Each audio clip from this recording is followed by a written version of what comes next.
And my non-binary pals, welcome to The Vocal Minority, with Nick and Steve broadcasting live on the Really American Media platform. You all have joined us just in time for our political week in review. Keep in mind, champions, this is all need-to-know news. News you need to know.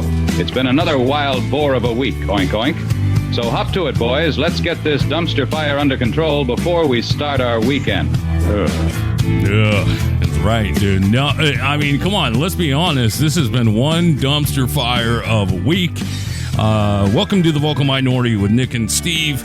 As I was preparing for the week in review, we give you all the news you need to know from this past week. I thought, holy hell, dude, I'm exhausted just going over the stories, you know. I would agree. I had the same sort of thought. I was flipping through what I've been talking about this week, and I realized a week ago, 5 days ago, we bombed Iran, and that feels like 7 years ago already. So it's on the list, but yeah, week in review time. The Vocal Minority back again. We have a website for anyone that still goes to websites. It's called thevocalminority.net. We also have because somebody stole our... Oh, that's right. We also have a comment line, 844-48-VOCAL. You can call and make a comment on the show. We'll play it, and, we'll comment back on your comment. That's just kind of the way it works, so... Round and round, baby. And yeah, hey, we're on Really American Media. We do some of the daily short-form videos, and we're broadcasting live right now on their platform as we co-opted every Friday afternoon right around this time to, talk about kind of a week in review of some news and maybe some things that have happened today, since that is part of the week. Yeah, that's it. You know what? I just thought about this, dude. That's another use for that comment line. Like, if you want us to talk about a specific story and dive in a little deeper on something that happened throughout the week, then yeah, we'd be glad to do that too. Of course, check out the Really American platform, because there's all kinds of short form videos, but hey, you knew that already. There's some great content up there, so go check that out. And Steven, are you ready to get into this week in review? Don't people just want to listen to us babble for 20 or 30 minutes? I don't think so. This is Need to Know News. News you need to know. Hello, Americans. This is Paul Harvey. Stand by for news. Steve Harness. Well, Paul. Oh, the man with the jingle. That's how you know we're professionals around here. Okay, so yeah, lots of news going on this week. I know we're going to talk about the Supreme Court momentarily. Or maybe it's just the Supremes. I know you're a Diana Ross fan, so we'll get to that. That's an oldies reference right there, kids. I don't think there's kids listening. You always assume that there's only kids listening, dude. For some reason, you're like, only kids get on this big bad internet, so go Google it. We have most people our age listening right now. It's the dad in me. I just assume the only one listening / not listening to me are children. Yeah. So it's built in. But anyways, let's start off with my favorite state, California.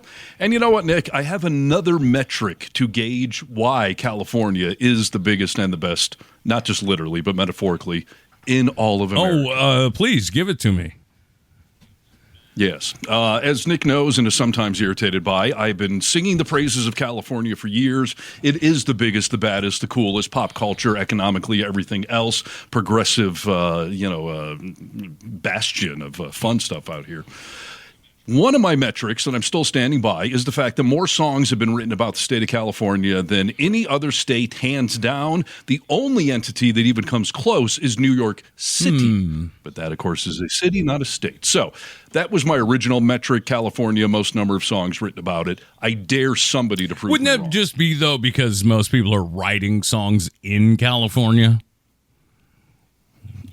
No. Did Pearl Jam and Nirvana write nothing about Seattle? Like, that's the only thing they wrote about? I don't think they wrote one song about Seattle, let alone... I don't think they wrote about California. Let's see. I'm feeling Minnesota, and I'm looking what? California, said the great Chris Cornell. But anyways, my point is, whether it's Hotel California or California Dreamin' or California, like, there's a lot of songs about them. But my new metric I learned when you and I just globe-trotted the world. Nick and I were recently in Europe and in Greece, and a lot of people, when they would hear us talk, they're like, hey, are you American? And you noticed this. People asked, where are you from in America? And I started saying Nevada. And how many people looked at me like, Caw? What is Nevada? They never heard of it. That is the truth. I mean, it was that Scooby-Doo, huh? And Exactly. And then I started saying I'm from California. And how many people said, California? I never heard of that. None. Yeah, they were all like, cool, man. That's cool, dude. California. Yeah. Exactly. The funniest one, we were there during the LA protest when Trump illegally set the National Guard in. And I told one of the waiters, like, yeah, I'm from California, which I was for like 20 years. I moved 5 feet into Nevada now. But I said, yeah, I'm from California. And the waiter starts going around the restaurant like, hey, this guy's from Los Angeles. They got the riots going on there. Los Angeles. Right? If I say I'm from California, it's the only city, I guess. Yeah, I mean, those are the Los Angeles and San Francisco. I think that's what like outsiders know about California, right? Right. So anyways, my point being, California's awesome, and I have been a fan of Gavin Newsom for a long, long time. I mean, he's been a big player in California politics forever. And going back to like when Obama was in office, I can remember thinking like someday this mayor then and then lieutenant governor and then, you know, like this guy's a rising star. He's going to be president someday.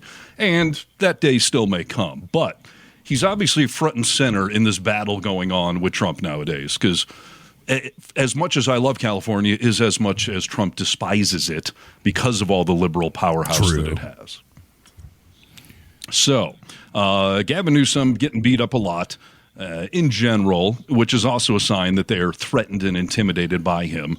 So they're constantly trying to blow him up over there on Fox News. And yeah, I think this actually just came out today. Gavin Newsom is going to be he is suing Fox News for $787 million in a defamation lawsuit. And when I read the headline, obviously, I thought that figure sounds really familiar to me, dude. Yeah, I was going to ask you, does that number ring a bell? Anyone know why that of all numbers is the number? Because there was another great lawsuit against Fox News for that exact amount. And if I do believe so, that was one, right? Well, that I think was the settlement amount. I think Fox was sued for defamation for like $1 billion in the Dominion, voting machine case, and I think 787 is what they actually ended up paying out. So yeah, Newsom knows they can afford that apparently, and is suing them for $787 million. Why, you ask? Well, thank you for asking. The defamation lawsuit is after the network falsely claimed that Newsom lied about a conversation that he had with President Trump. It goes slightly deeper than that, though. We always talk about the fact that you can tell a real news network from a fake one like Fox and Newsmax when, A, they will never issue a retraction. They'll never say they did something wrong. I've seen NBC do retractions, CBS, ABC. Like when they get it wrong in a real news channel, they issue a retraction. BT dubs, everyone gets it wrong once in a while. So if you're not doing retractions, you're like, oh, I don't care when I get it wrong. Exactly. Google Fox retractions. I'd be surprised if you can find more than an example or two. But the other thing that even you and I, when we're doing some of our political sort of satire or skewering people, we're very careful not to edit somebody out of context, unless it's intentionally done as a joke.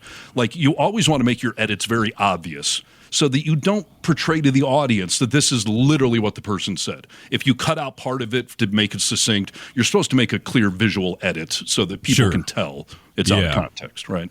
So what you're definitely not supposed to do is edit the president out of context to cover up his bullshit lies so that you can try to make Gavin Newsom look bad. And that is exactly what Fox did, specifically Jesse Waters, deliberately misrepresenting a phone call between Newsom and Trump. So let's see here. On June 10th, Fox News host Waters played a clip of Trump talking about his call with Newsom, but he edited out Trump's claim that they had spoken just a day ago. Because that was the whole thing. Trump said we spoke a day ago, and Newsom was like, we haven't spoken in days, and even then it was brief, and everyone started saying Newsom was lying because Trump had a record of the call log. But the problem was the call log showed the call happened several days ago.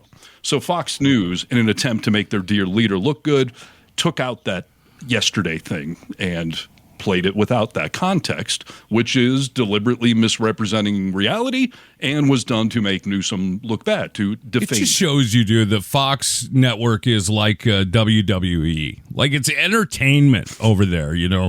I mean, when you have Tucker Carlson calling out Fox News for the crappy work that they do and the fear-mongering they do of elderly people specifically, I mean, that should tell you something. Like, everyone has been asking, oh, now the liberals are saying Tucker Carlson's on our side.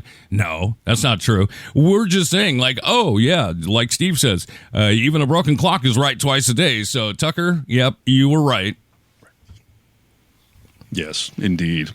And, we'll see where this goes. It's pretty rare that public officials would ever sue a news network like this. There's some level of fame, like a president, that you generally cannot sue for defamation. Yeah. I can disparage Trump all I want. He's famous enough that he cannot just come back and sue me. He may try, as we've been watching him do, with actually some stupid amount of success. But Newsom is pretty big, but this was a pretty clear attempt to make him look bad and to try to make Trump look good. So, the pocketbook is where it hurts for any advertising-based business, such as a news outlet. So I don't know how many close to $1 billion lawsuits these guys can weather over there. Yeah, that's a good question. I mean, but this includes more. I mean, I think Gavin Newsom is obviously suing for $787 million. But on top of that, Newsom is demanding a full retraction, an on-air apology from Fox and Jesse Waters.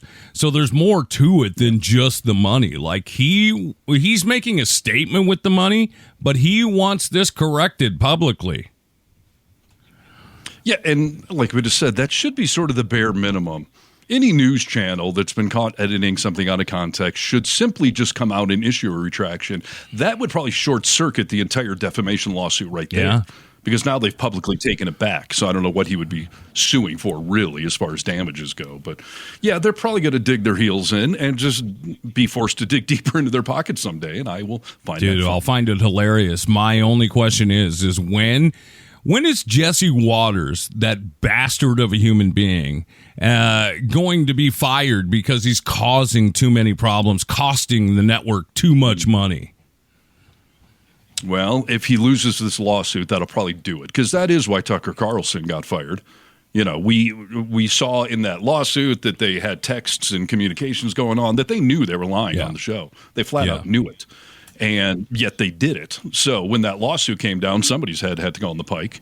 And because Tucker was called out for knowingly lying to his audience, he got scared. Why do the viewers of Fox News not take that info so seriously? Like, hey, we were lying to you. Like, no one ever seems to bring that up. Like, yeah, they lied to us and they admitted it, so we know it's true.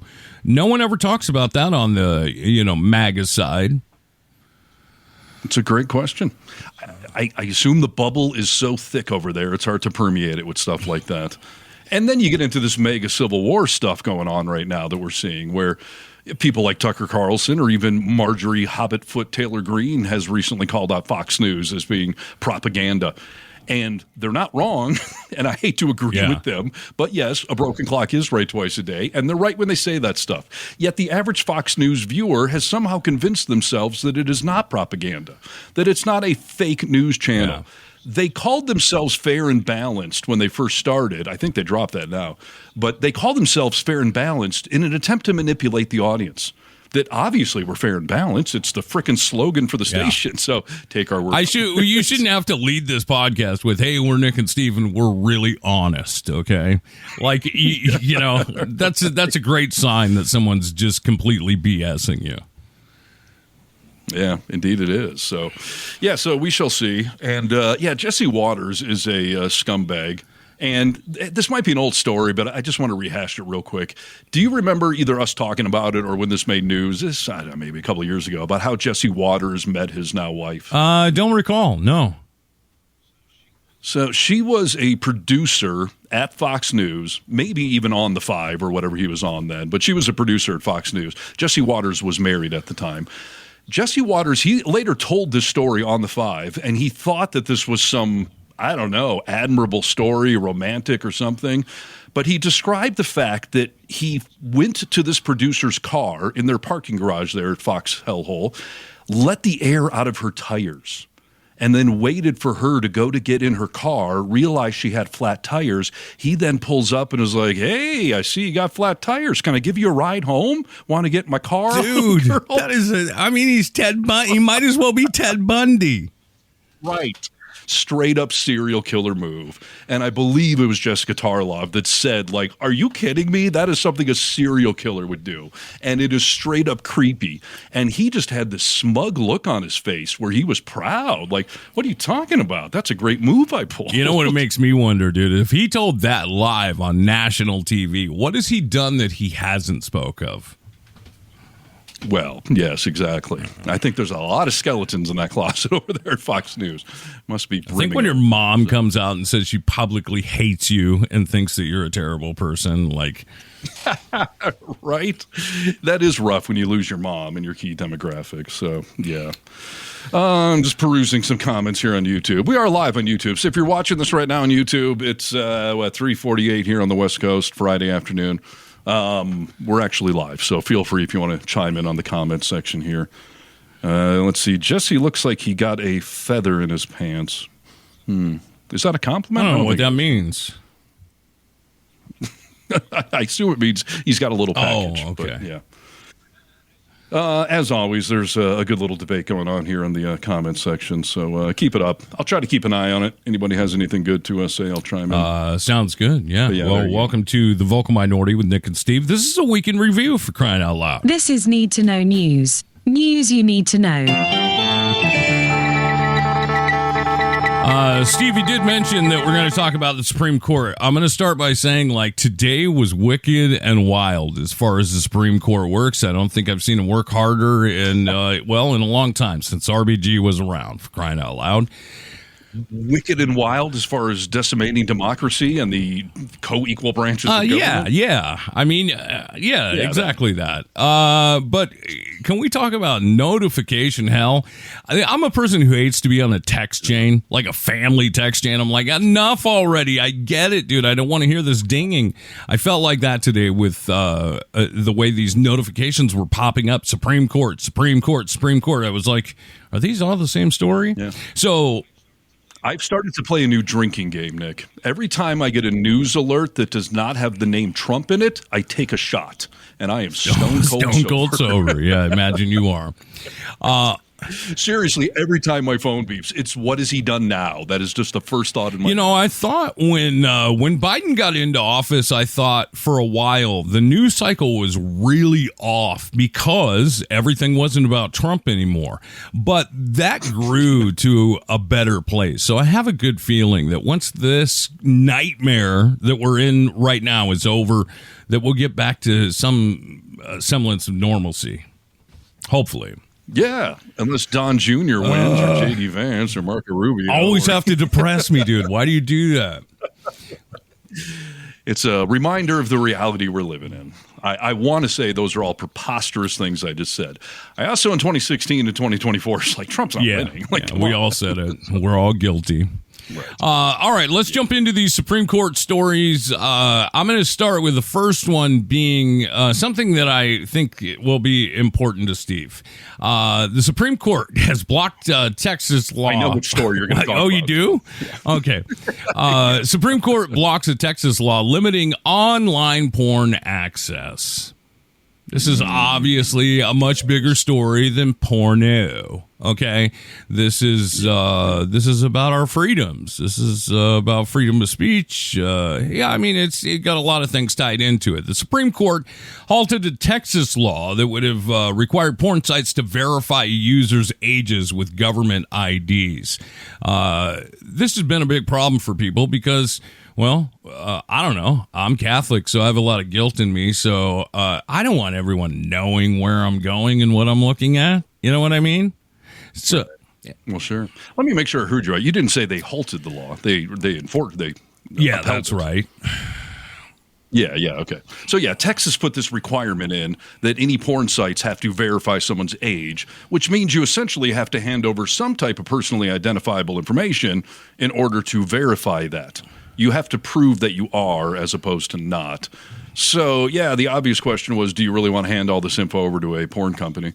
Assuming you didn't already give them your credit card info, which don't do that, people. But porn's free everywhere. I don't know who pays I don't know who pays for it either. I know that this OnlyFans thing has really taken off where people are paying for porn, but I mean, it's free everywhere. So the law would have required porn sites to post warnings calling porn addictive and harmful. You've heard a lot of people talking about how harmful porn is. Charlie Kirk's been a big one. I mean, he's traveling the country talking to young females and males, very young, telling them about how dangerous porn is. Can porn... Highly debated. Well, listen, hey, let's just be really logical here. Can porn on any level be dangerous? Sure it can. It depends what you're watching. You know, it depends how seriously you take it all and bring it into your reality. Anything can be. There's a long list of things that if you use it inappropriately can be bad. I've heard people say sex addicts, like that's preposterous. Sex is a good thing. Well, not if you're spending all your time and money and you can't hold down a job because you're trying to get laid constantly. Porn can do that too. So can alcohol. So can marijuana. Yeah. So could base jumping or skydiving. Yeah, that's, anything can be taken too far. This law... that would require warnings as addictive and harmful. The High Court's order means the law is blocked while legal challenges are continuing. So that seems interesting to me, with all these conservative judges on the Supreme Court saying, you know what, we do have to look at the law. We have to make sure this is good to go. So we're going to halt this for a little while. Yeah, which is in contradiction to some of the other things they have done. Previously, two separate decisions, the court struck down the restrictions imposed in the Communications Decency Act of 96 and the Child Online Protection Act of 98 as unconstitutionally restrictive of free speech. That's right. But that's a different Supreme Court. This one doesn't seem to care about restrictions on your First Amendment rights. God forbid we step on your Second Amendment rights, but the first, so they talk about this being a slippery slope, something for everyone to think about, especially the MAGA types, because could laws like this expand to other types of online content, like political speech? I mean, we all hear stuff like that and we think, oh, that's crazy, that'll never happen. But I've been proved wrong several times over the last 100 days, specifically. Yeah. So, well, and actually, if you look at two different legal things going on right now, they could culminate in that. The TikTok ban and this restrictions on freedom of speech. Because you could easily connect those dots to say, I don't like Facebook anymore. Like, I don't like the speech they're doing there. So we're going to do age restrictions on Facebook, or it's going to be banned in states that don't like Zuckerberg or whatever. Right. Like, it's a very slippery slope, which is also the name of a movie I was watching on Pornhub. Without verification, because... But you know what? You're not in California anymore. You're in Nevada. So this is something that could definitely come to your state. Yeah. And what am I going to do? Is the get question. A VPN. I mean, I'm sure you're going to figure it out. Another thought about this whole thing that people are starting to bring up is tech costs, because small sites can't afford verification systems such as they're asking for here. So it ruins a lot of business. How about that? Yeah, I feel this is similar to legalized pot, or even back in Prohibition, legalized, alcohol. Yeah. I trust the bigger companies that have investment in that field, that they're going to want to play things correctly. Yeah. So, I would rather have marijuana being sold in an actual store with employees and a state license and taxes, and they have a lot to lose if they screw stuff up, as opposed to the guy in the van in the parking lot who doesn't care, will sell pot to anyone. With the porn thing, what has happened in Texas is probably going to keep happening elsewhere. Pornhub, the biggest porn site on the planet, simply won't be in Texas anymore. They've already done this. They said, screw you, Texas. We're not putting these limitations in place. So if you live in Texas, now you don't get to have Pornhub. And Pornhub is a huge company that has something to lose, as opposed to any other I don't know, pseudo scummy, almost dark web sort of porn site that's not going to fall. Well, they're first of many to pull out, for lack of a better term. You're just going to start losing big companies like that. They'll say, you know what? Hey, we're worldwide. We'll still make our money. Don't you worry about that. So they'll just leave, Of course. And yeah, I sort of wonder, is Pornhub, why can't they just relocate to freaking Mexico then or something? Why would they care about U.S. laws if their company is based outside of America? Aren't we sending jobs outside of America? Isn't that the opposite of what we're supposed to be doing? I don't know how that works, but stay tuned for details. We'll update you on this story, no doubt. We got a lot to get to here, Supreme Court-wise. Supreme Court rejects appeal to ban LGBTQ books in schools and libraries. Can't even believe this was up for debate, but this is America, ladies and gentlemen. This is where we're at right now. There's people that are afraid of anything that they don't know about. So, yeah, they're trying to pull all these books out of schools and curriculum in schools. And why wouldn't we have that in our curriculum? To teach people about social studies. I mean, these are the people that live amongst you, your everyday lives. So to pull these books out is obviously crazy. The Supreme Court declined to hear two cases from Texas and Missouri that sought to ban LGBTQ themed books from school libraries. Lower courts had already allowed the books to remain, citing First Amendment protections, obviously.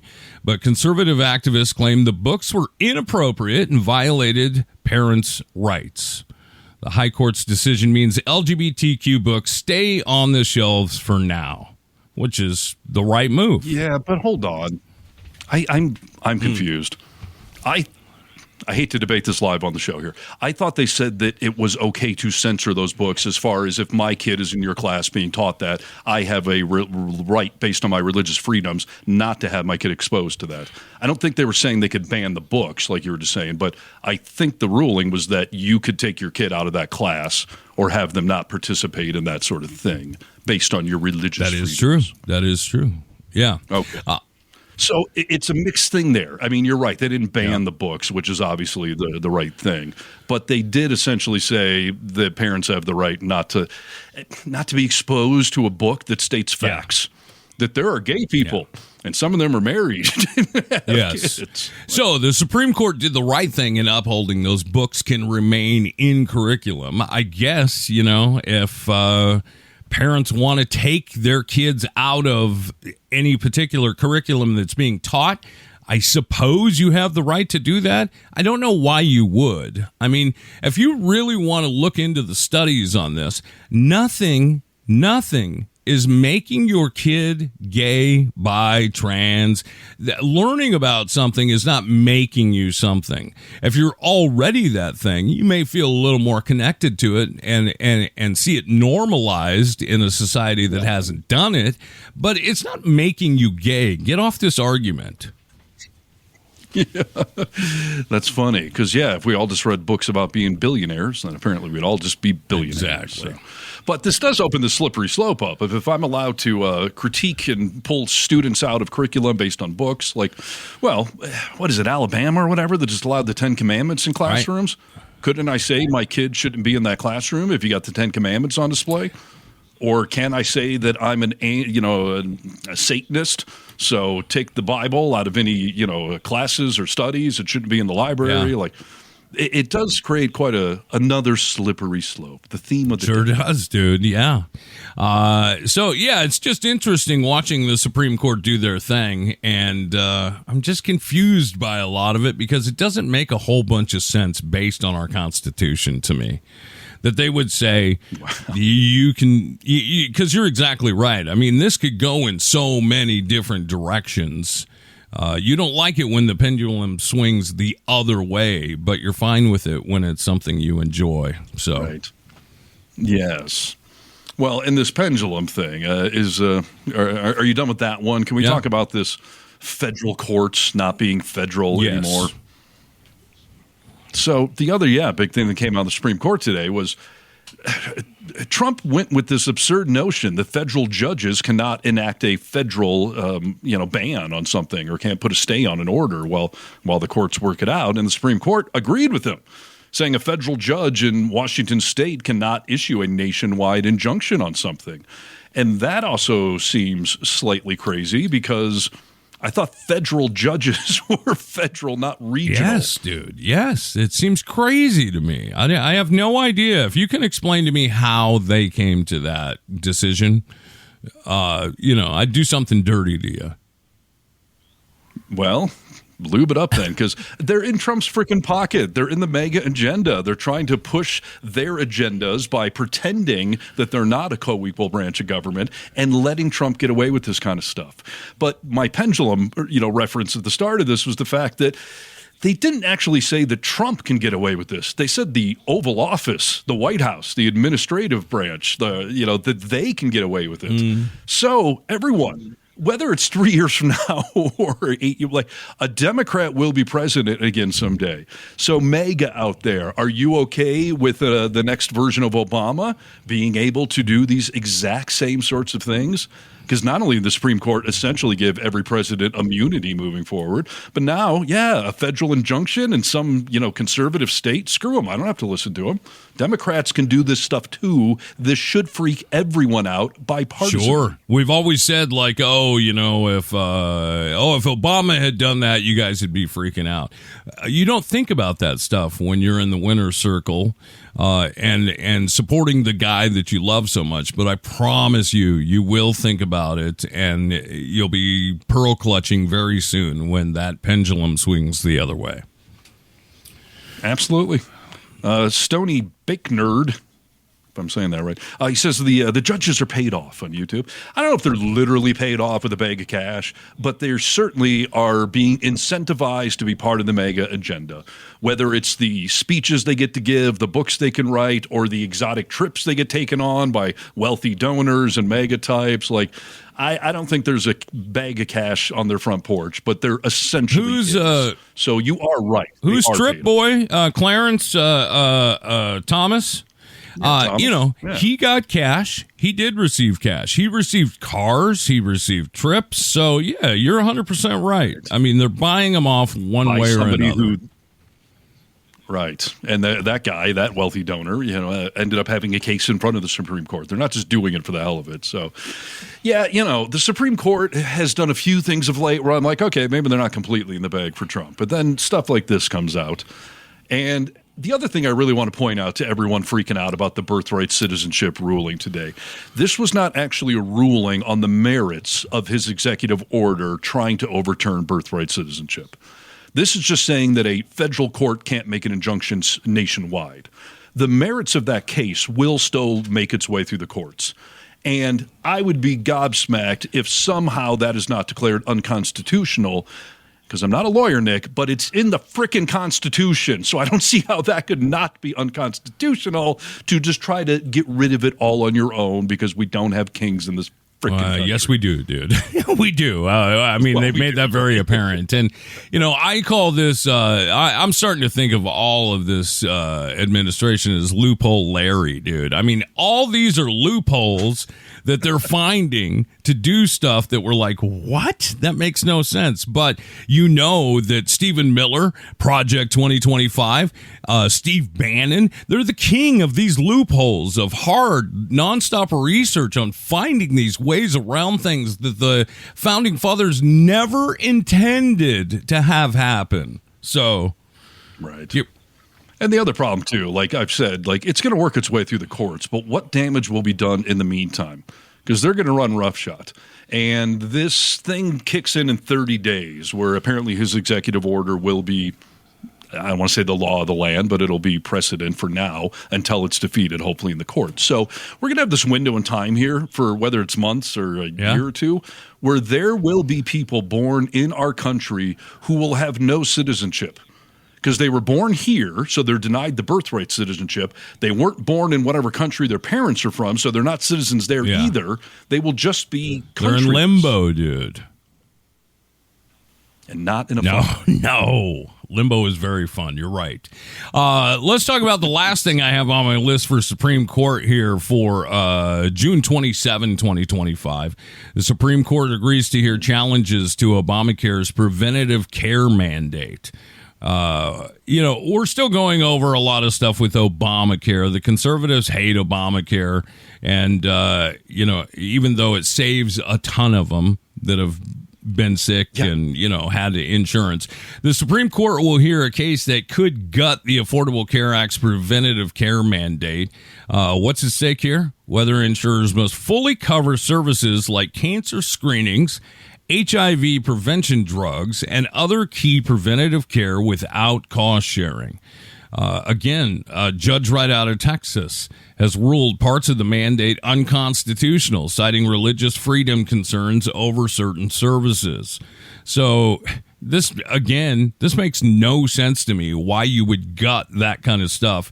When you have those preventative services, it should, in theory, save you from spending a ton more cash on these, diseases that you are being prevented from and being watched. Yeah. No, it's hilarious. I mean, we've talked about this for years, I suppose, the fact that for some reason conservatives like to vote against their own interests.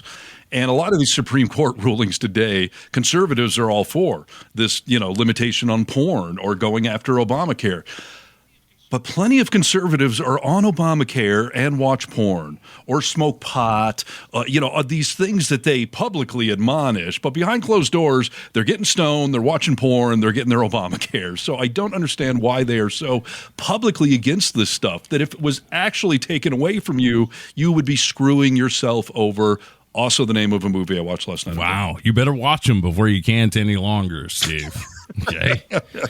So there you go. That's all kinds of stuff happening with the Supreme Court. Welcome to A Week in Review. This is Need to Know News. News you need to know. Start the news chant, please. Come on. News, news, news, news, news, news, news, news, news. Yeah. Well, for better or for worse, the Supreme Court's on summer break. I didn't know they were like, school teachers. They just get all summer off. That's not true. We got to wait for, I think, this session is done. They don't start up again until the fall. The fall? I'm not. I don't know the answer to this. I'm just in disbelief. Is that true? Well, now I got to Google it since we're live. Let's see. When does the next Supreme? Maybe it's true, dude. They need a lot of rest. They're like teachers. You're right. Let's see what Google AI says. The next Supreme Court session, known as the October term, will start in October. So it's unbelievable. Thank you. Yeah, that's a hell of a job. A lifetime appointment. You get tons of money, bribes left and right, and you get summers off. And you thought teachers had it good. And you don't have to spend a ton of cash on outfits, dude. I mean, you get one uniform you wear over and over. I mean, it's a hell of a job. That is quite a perk. You're correct. So, all right, I don't know how much time we want to spend on this, but let's talk about the other big news that, like I said earlier, feels like it happened a lifetime ago. But a mere 5 days ago, we did attack a sovereign country who we had no actual beef with, who we were not involved with any conflict on, and who we did not get any sort of approval on before we started dropping bombs on Iran late last Saturday night, early Sunday morning. That's you summed it up very nicely. Well, thanks. We can move on then. Now, here's my questions. Now, first of all, when we did these bombings, all of a sudden, Iran was an imminent threat. They're developing a nuclear weapon, even though Tulsi Gabbard, the director of national intelligence, whose job it is to take intelligence from all these agencies and put their, opinion to the president, said, no, they're not developing it.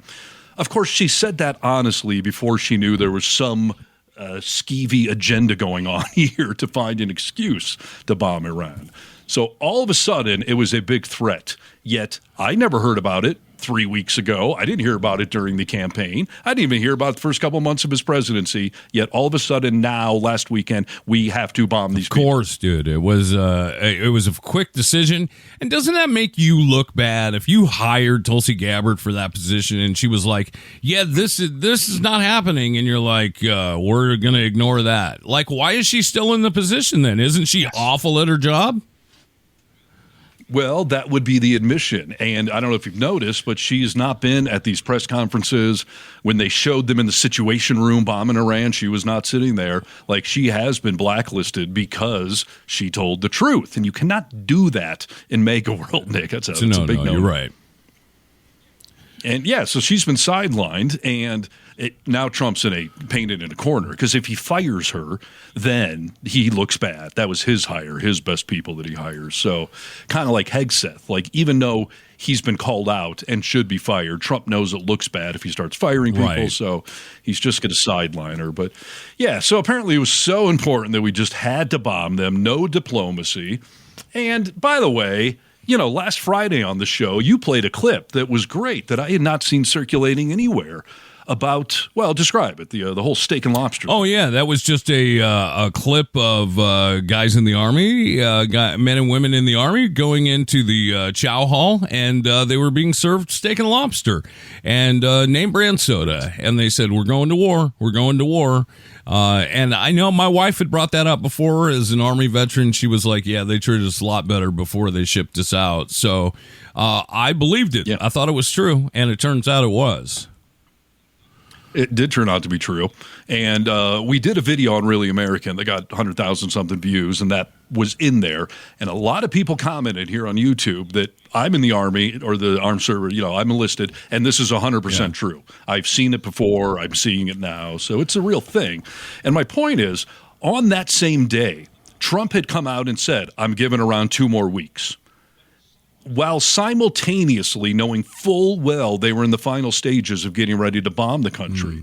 So he flat out not only publicly lied to all of his people, by which I mean Americans, not just mega types, like he flat out lied to all of us, but he also then was giving anyone in Iran, he was not giving them the chance to evacuate, to move to a safer location, to do anything else. He essentially flat out lied to get them to be complacent so that they can just sneak on in there right away within 2 days, not 2 weeks, and launch this attack. Yeah, and some may say like, oh yeah, I'm not going to tell you what I'm doing because, well, it needs to be sneaky and everything else. But lying to us, just don't say anything, dude. Just don't say anything at all.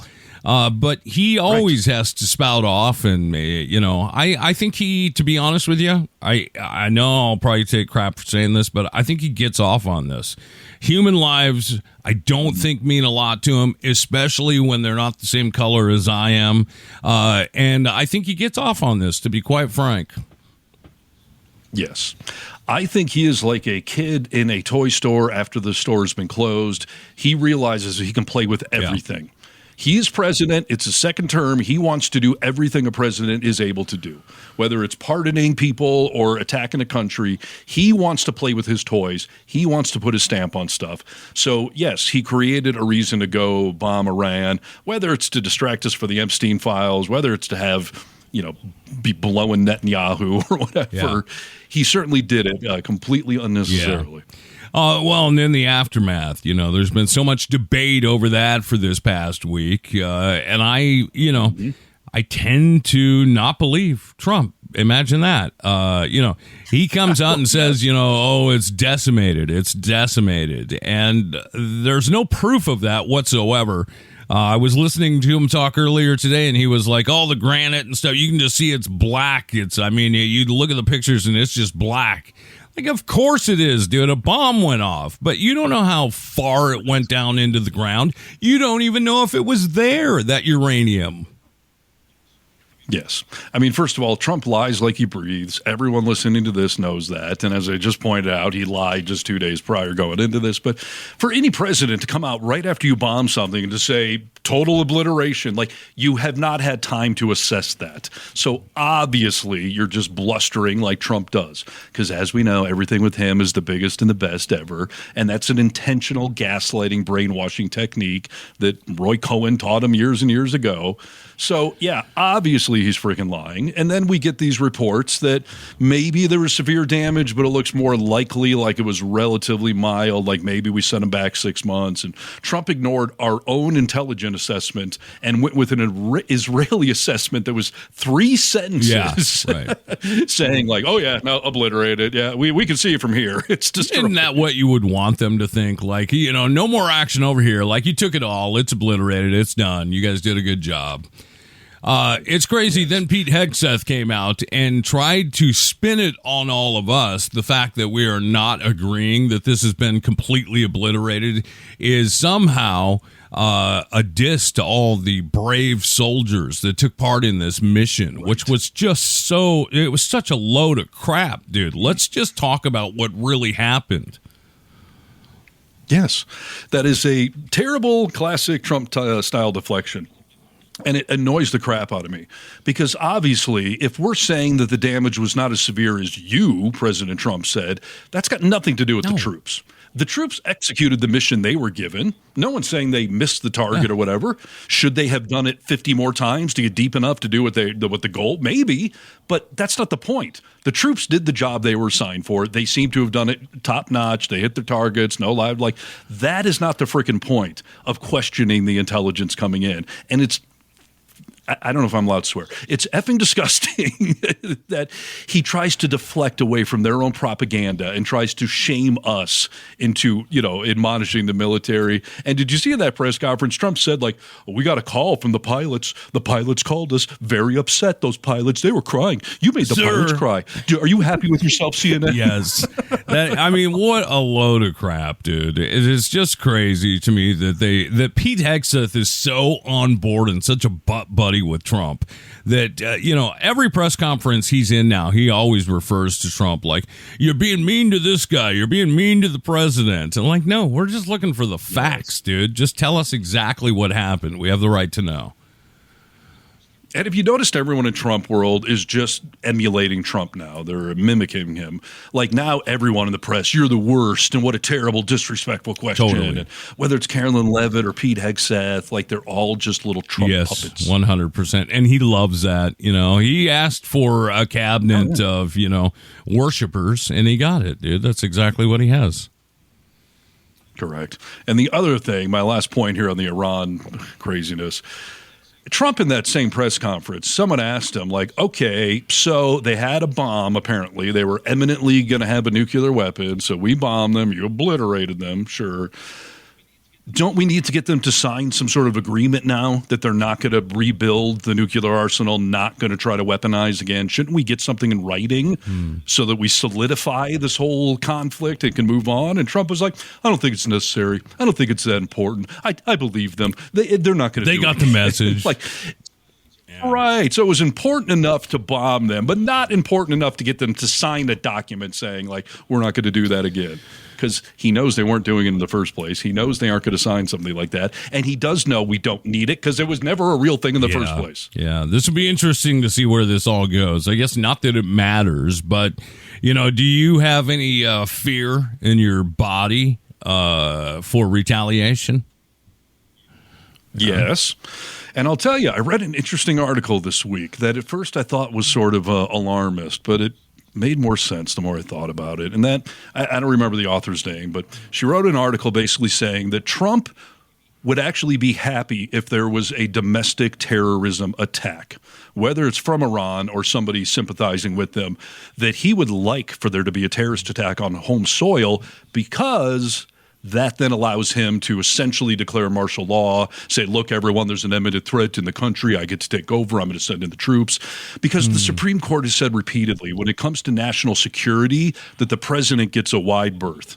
That if he's saying this is in national defense, national security, that we're going to grant him a wide path there. So if there was a domestic terrorism thing, if there was one in California, every Marine on planet Earth would be in California militarizing the entire state. He would love for that to happen. It is. I mean, he's just so unpredictably predictable that he scares the crap out of me with stuff like this, so.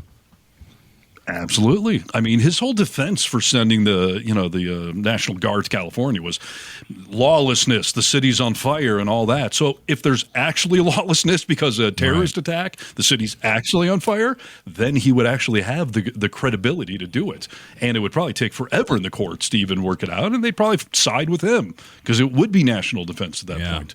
But it would just be so effed up that he lit the fire that caused that attack for him to then capitalize on it. And that, I believe, is the game he's playing. Well, it's like you're saying. He wants to try everything. It's like when you're a race car driver. I want to go through all the gears. I want to see how this baby handles. So, yeah.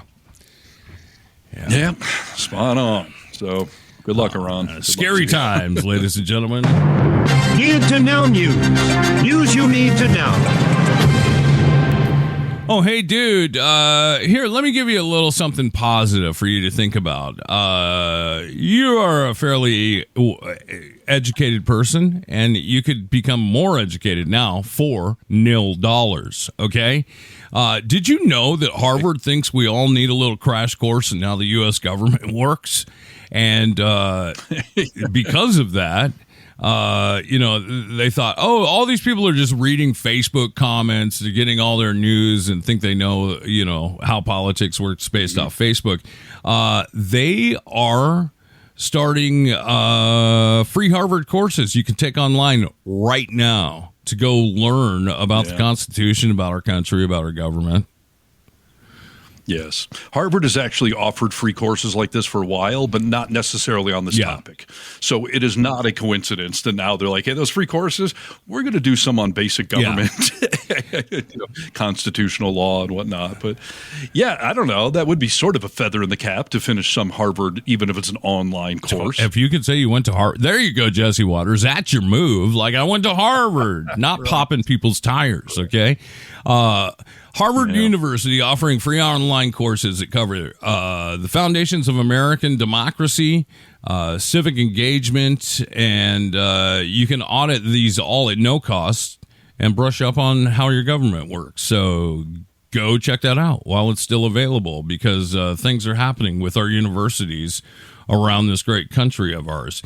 Did you see that University of Virginia president steps down amid all the political pressure from this Trump cabinet?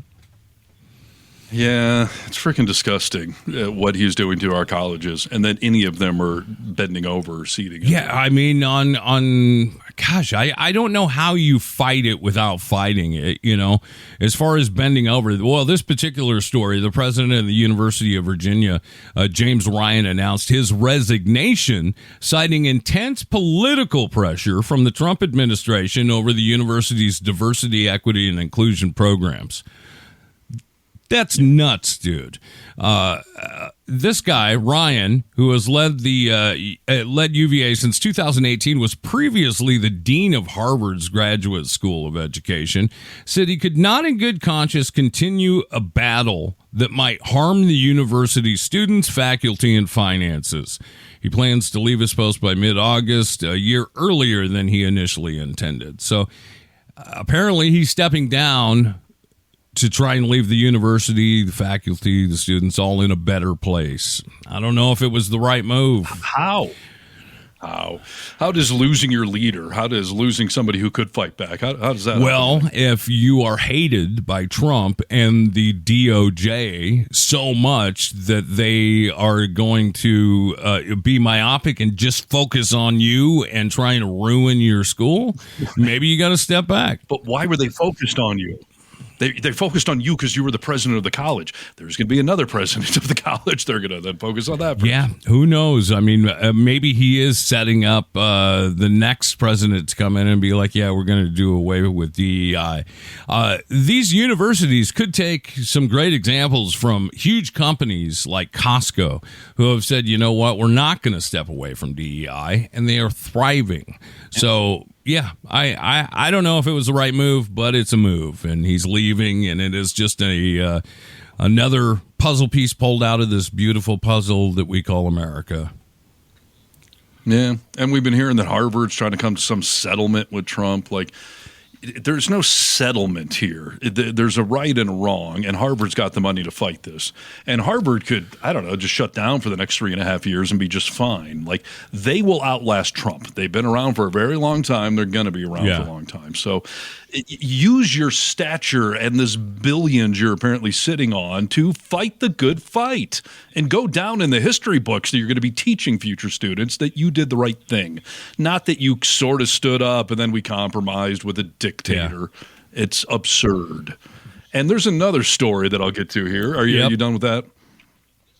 And this, I know we talk a lot about the fact that we have a wannabe dictator running our country. And sometimes that feels like we're being a little facetious or something, or it's hyperbole. But I just keep seeing multiple example of him truly being an authoritarian dictator. And this story this week, I want to vomit. Trump threatens to sue the New York Times for unpatriotic reporting. Wow. Unpatriotic. That is the kind of crap that a Putin or a Kim Jong-un would say. How dare you say something that would be unpatriotic? Well, in a country where we have the right and freedom to burn the American flag, you don't get to do that kind of stuff, right? Well, they're doing their best to take all those sorts of things away. But yes, to accuse a newspaper of not being patriotic enough, as if that is their job, to report things favorably. And it's like we keep seeing with Trump. Oh, that's a nasty question you asked. How come you don't ask nice questions? That is not the effing job of the free press to prop you up. They are not tabloids here to make you look good. They are here to hold accountability and truth to power. So I'm sorry, Mr. President, sometimes you're going to get some hard questions, like every president in history has gotten. 100%. The way he has treated the media since 2016, when he called him the enemy of the people, it's been very obvious to all of us that he doesn't respect media unless they kiss his butt and completely agree with him right favorably. But the minute that you just skew a little to the left, he's done with you. Anderson Cooper, I think, is a fine reporter.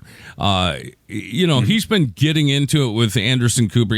I think he calls him Allison Cooper, because he's gay, and that's, a schoolyard type thing to do. The way he treats the media is disgusting, and this is just one level further of suing the New York Times because they're unpatriotic. Yeah. And he's trying to claim that they have, were misleading and lying about this assessment that the damage in Iran was not as bad as Trump is claiming. And they got that from a report that Trump, in that even press conference, admitted, like, no, it's a real report. Yeah. So all they were doing is citing an actual report. But yeah, the report got leaked. And that is a long-running precedent in this country that, we do have leakers and whistleblowers get protections because we want to have, stuff that's trying to be kept secret be put out in the light of day. Yeah. So they were demanding that the New York Times retract and apologize for its false, defamatory, and unpatriotic article. And I was just admonishing Harvard, kudos to the frickin' New York Times. They published a thing saying, no retraction is needed. No apology will be forthcoming. We told the truth to the best of our ability. We will continue to do so. In other words, take that job of yours. Yeah, amen, dude. You're right. I mean, we talk about this a lot at Really American, is that, we need some of these people with larger platforms and deep pockets to stand up and say, no, we're not going to roll over. We're not going to bend the knee. We won't kiss the ring. We're on the right side of history. So someone like the New York Times stepping up, that's fantastic. Another one for the books. Yes. And everyone should be stepping up simultaneously, by the way. This is the whole problem. Like, what was his name, Rick Massey or whatever, a Republican who admonished Trump for the Iran bombing without having authorization. Well, he was one of the only voices. So now MAGA World is just attacking this guy. And because he's alone, he doesn't really have much of a leg to stand on. So if the New York Times and the Washington Post, or the Huffington Post, NBC, ABC, everybody stood up together and said, you pick on one of us, you're picking on all of us, then they would have some leg to stand on. And kind of like we have done these little mini boycotts where we, we like don't eat McDonald's for a day or don't go on Facebook for 24 hours because that sort of short-term, boycott will do actual damage to a company. I would love it. And I know this is a catch-22 of a proposal, but I would love it if the organized media out there, just 24 hours at a minimum, but I'd love to see a week, don't cover Trump. Don't give him any airtime, any exposure whatsoever. Ignore the man for a week. He will freak the hell out at the lack of attention he is getting. And then he will probably be a little smarter moving forward who he admonishes. But that would require all journalism, all First Amendment, protectors out there to actually say, you know what? No, We're boycotting your baloney for a week. You get nothing out of any of us. I love the thought of it. And I think that, there's some possible good moves there. But I also think that there is a responsibility to these other news outlets to write the truth. And, you can't just have a week of no truth in all Fox News, News Nation, all these bastards in the news telling the public lies like it's so damaging without any rebuttal. Exactly. And that's why I say it's a catch-22, because you'd be sticking it to them, but you'd also give them a week of blackout coverage where you could do anything you want, and no one's reporting on it. And you're right. The Fox News would not go along with it. They just up their propaganda because there'd be no one to push back. So it's this terrible catch-22 the media's in. You don't want to feed the beast by giving him airtime, but if you don't give him airtime, you're letting him run roughshod. It's kind of like when the Democrats didn't want to shut down the government a couple months ago. They were like, we don't want to give in to him, but if we let the government shut down, he'll do anything he wants. There'll be no accountability. So it's the pseudo genius of Trump, how he's painted us all. How about they just they still cover him, but what if they don't use his name anymore? Oh, kind of like when they do public shootings. They just say shooter. They don't say his name. That had hurt him too. We know he loves to plaster that stupid last name on everything. So. Yeah. Well, this is America right now, so I don't know.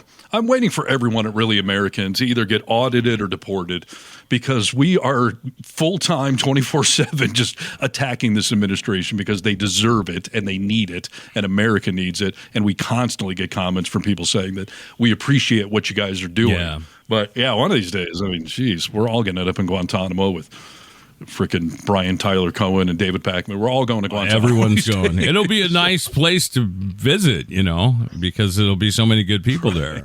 We are far superior as liberals, Steve. Of course. They'll put AI versions of us here. No one will notice we're gone. It'll be like that's a good idea.